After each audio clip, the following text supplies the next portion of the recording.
Franz Kafka, Körpü. Mən soyuq və möhkəm idim. Uçurumun üzərində uzanıb qalmışdım.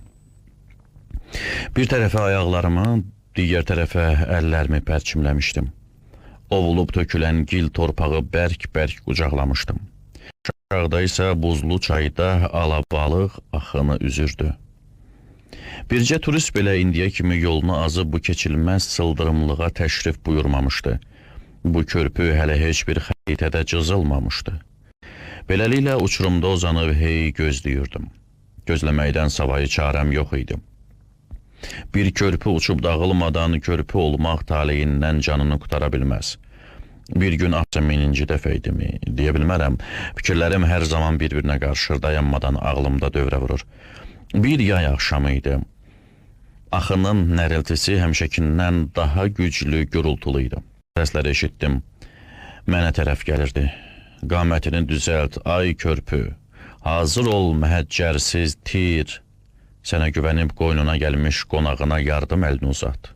Addımla, ancaq sənin möhkəmliyinə tərəddüdlə yanaşsa, bu dağların tanrısı kimi onu al qayalara çırp. O gəldi, çəliyinin dəmir ucluğu ilə məni yoxlamış kimi taqqıldatdı.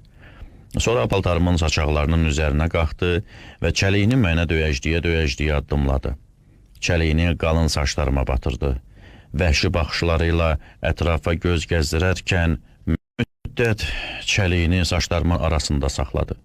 Mənsə xəyalımda dağın, vadinin üzərindən onun ardınca gedirdim.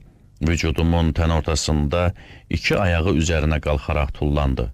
Adını küt ağrı içimi titrətdi. O kim idi?